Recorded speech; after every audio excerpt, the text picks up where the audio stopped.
बुलढाण्याचे शिंदे गटाचे आमदार संजय गायकवाड यांचे सुपुत्र मृत्युंजय गायकवाड यांचा वाढदिवस काल धूमधडाक्यात साजरा झालेला आहे।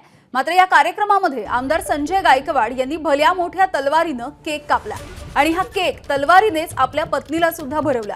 या कार्यक्रमाचा व्हिडिओ सोशल मीडियावरती व्हायरल होतोय। सामान्य व्यक्तीने तलवारीने जर केक कापला तर त्याच्यावरती आर्म्स ऍक्ट नुसार गुन्हा दाखल होतो। त्यामुळे आता आमदार संजय गायकवाड यांच्यावरती बुलढाणा पोलीस कारवाई करणार का हे बघणं महत्त्वाचं असेल।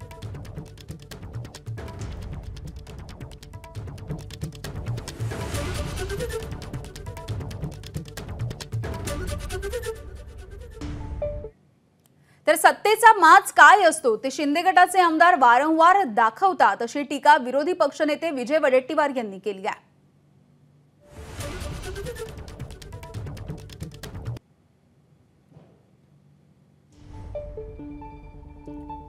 सत्तेचा माज काय असतो याचं प्रदर्शन शिंदे गटातील आमदार वारंवार करत असतात। आमदार गायकवाड यांनी तलवारीने केक कापला आणि तलवारीनेच पत्नी आणि मुलांना हा केक भरवला। तलवार हे शौर्याचं प्रतीक आहे। तलवार स्वराज्याच्या लढ्यामध्ये होती। शिंदे गटाचे आमदार तलवारीचा वापर केक कापण्यासाठी करतात। नियमानुसार तलवारीचे असे प्रदर्शन आणि वापर करता येत नाही।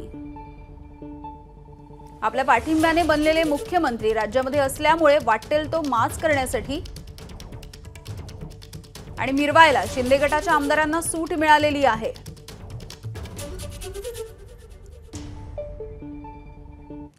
दरम्यान यावरती आता आमदार संजय गायकवाड यांनी नेमकं काय म्हटलंय बघूयात। गांधीला एखाद्या व्यासपीठावर तलवार आपण भेट देतो, त्या पब्लिकला दाखवतात। कधी आणखी कोणी मुख्यमंत्री देतो तो पब्लिक दाखवतात। मग ते जी तलवार दाखवतात ते का जनतेला कापाय करता का माराय करता दाखवतात का? ते तलवार एक बहादुरीचं प्रतीक आहे म्हणून ते दाखवलं जातं। आणि तुम्ही असं जर तलवार किंवा याला असं म्हणाल की हे दाखवण्याचा गुन्हा होतो तर मग पोलीस परेडमध्ये DYSP त्या हजारोच्या गर्दीला सॅल्यूट करताना ती तलवार दाखवत फिरतो। मग तो त्याचा सॅल्यूट करतो, तो काय लोकांना मारायला दाखवतो का? आणि अशा प्रकारचा गुन्हा दाखल केला तर आम्ही हायकोर्टामध्ये तो FIR क्रॅश पण करू शकतो। ABP माझा, उघडा डोळे बघा नीट।